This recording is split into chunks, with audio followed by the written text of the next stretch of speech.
नमस्कार दोस्तों, कैसे हैं आप लोग। मेरा नाम जितेंद्र शर्मा और जैसा कि हम लगातार वीडियो में जुड़े हुए हैं, हम लगातार इम्पोर्टेंट क्वेश्चंस कर रहे हैं। जितने भी एग्ज़ाम्स होते हैं, आरआरबी के एग्ज़ाम्स होते हैं, एसएससी के एग्ज़ाम्स होते हैं, यूपीएससी के एग्ज़ाम्स होते हैं, उनमें जितने भी जीके जीएस के जो इम्पोर्टेंट क्वेश्चंस पूछे जाते हैं, हम लगातार वीडियो में डिस्कस कर रहे हैं। तो आज वापस से मैं आपके सामने एक खूबसूरत वीडियो लेके आया हूँ जिसमें बहुत सारे इंपॉर्टेंट क्वेश्चंस हैं जिसको हम डिस्कस करेंगे। और लगातार आपका प्यार मिल रहा है, सपोर्ट मिल रहा है, लाइक शेयर और सब्सक्राइब आप कर रहे हैं और इस चीज़ के लिए मैं आपका बहुत बहुत आभारी हूँ। तो आइए स्टार्ट करते हैं हमारी खूबसूरत वीडियो को, शानदार जानदार वीडियो को, जिसमें बहुत सारे क्वेश्चंस आज हम पढ़ेंगे, डिस्कस करेंगे। तो आइए स्टार्ट करते हैं। तो जो सबसे पहला हमारा क्वेश्चन है वो है, what is the tenure of office for the chief election commissioner. तो जो चीफ इलेक्शन कमिश्नर है, जो इलेक्शन कमीशन का जो हेड होता है, उसे चीफ इलेक्शन कमिश्नर कहा जाता है।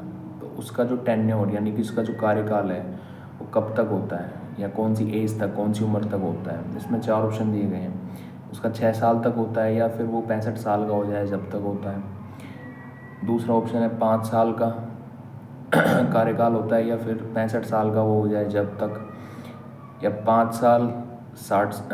साल का कार्यकाल होता है या 60 ईयर्स जब वो 60 साल के हो जाएं जब तक, या अगला है 6 साल या फिर जब वो 60 साल के हो जाएं जब तक।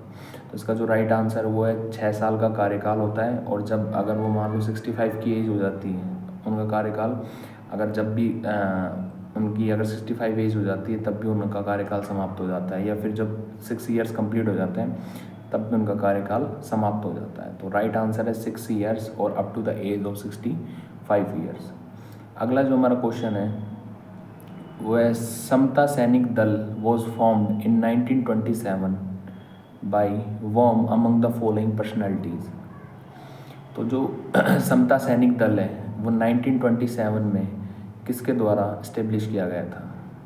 सावित्री बाई फूले के द्वारा किया गया था, बी.आर. अम्बेडकर जी के द्वारा किया गया था, महात्मा गांधी जी के द्वारा किया गया था, या नारायण गुरु के द्वारा किया गया था। तो इसका जो राइट आंसर है वो भीमराव अम्बेडकर जी हैं। बी.आर. अम्बेडकर के द्वारा जो समता सैनिक दल है उसका इस्टेब्लिशमेंट किया गया था 1927 के अंदर। अगला जो हमारा क्वेश्चन है वो है, British parliament introduced Indian high courts act in which year.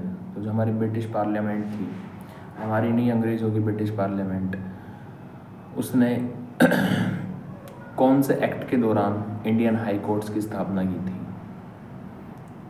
1860, 1861, 1859 या 1858। 1860, 1861, 1859 या फिर 1858। इसका जो राइट आंसर है वो है 1861। 1861 में इंडियन हाई कोर्ट्स एक्ट को लाया गया था ब्रिटिश पार्लियामेंट के द्वारा। अगला जो हमारा क्वेश्चन है वो है, विच of the following is an example of private sector industry of India. यानी कि मैंने पिछली जो वीडियो बनाई थी उसमें डिस्कस किया था कि जो प्राइवेट सेक्टर इंडस्ट्री नहीं है, अब ये क्वेश्चन आया, इसमें पूछा गया कि कौन सी प्राइवेट सेक्टर इंडस्ट्री है। तो 4 ऑप्शंस आपके सामने, steel authority of India limited, Tata iron and steel company, oil India limited, Bharat heavy electricals limited. 4 option आपके सामने। तो इसका जो राइट आंसर है वो है Tata and iron steel company. जैसे आप जानते हैं वो प्राइवेट सेक्टर इंडस्ट्री है और प्राइवेट कंपनी है। बाकी जितनी भी आपकी steel authority of India limited, ये भी पब्लिक सेक्टर इंडस्ट्री है। ऑयल इंडिया लिमिटेड, ये भी एक पब्लिक सेक्टर इंडस्ट्री है। और आपकी भारत हैवी इलेक्ट्रिकल लिमिटेड, ये भी एक आपकी पब्लिक सेक्टर इंडस्ट्री है। अगला जो हमारा क्वेश्चन है वो, in which of the following years was the election commission of India founded. Election commission जो है इंडिया का वो कब फाउंड किया गया था, यानी कि उसकी उसको इस्टेब्लिश कब किया गया था।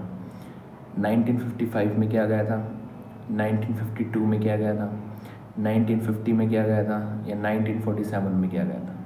उसका जो राइट आंसर है वो है 1950। 1950 के अंदर इलेक्शन कमीशन की स्थापना की गई थी।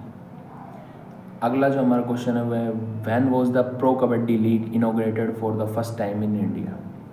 जो प्रो कबड्डी लीग आप देखते हैं उसकी शुरुआत कब की गई थी। 2007 में की गई थी, 2008 में की गई थी, 2015 में या 2014 में?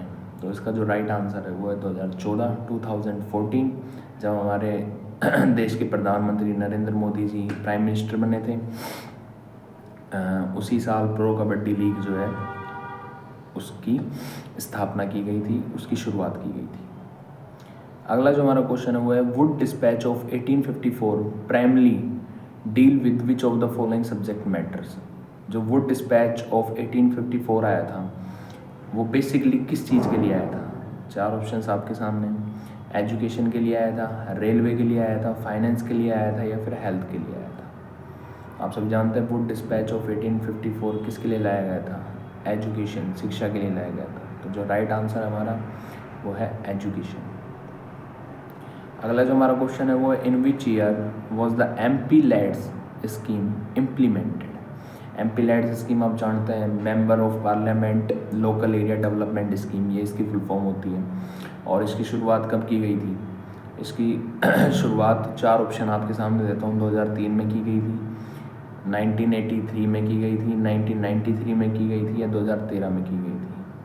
सिंपल सी बात है, 2003 में की गई थी, 1983 में की गई थी, 1993 में की गई थी या 2013 में की गई थी? तो इसका जो राइट आंसर है वो है 1993, 1993 के अंदर MP-LADS स्कीम की स्थापना की गई थी या इस्टेब्लिश किया गया था। तो ये थे हमारे कुछ इंपॉर्टेंट क्वेश्चंस जो आज हमने इस वीडियो के अंदर डिस्कस किए। आई होप आपको वीडियो अच्छी लगी होगी। आशा करता हूँ कि आप इस वीडियो को भी प्यार देंगे, सम्मान देंगे और सपोर्ट देंगे। तो अगर आपको वीडियो अच्छी लगे तो लाइक, शेयर और सब्सक्राइब जरूर करिएगा और मिलते हैं नेक्स्ट वीडियो में। तब तक के लिए धन्यवाद, शुक्रिया, थैंक यू।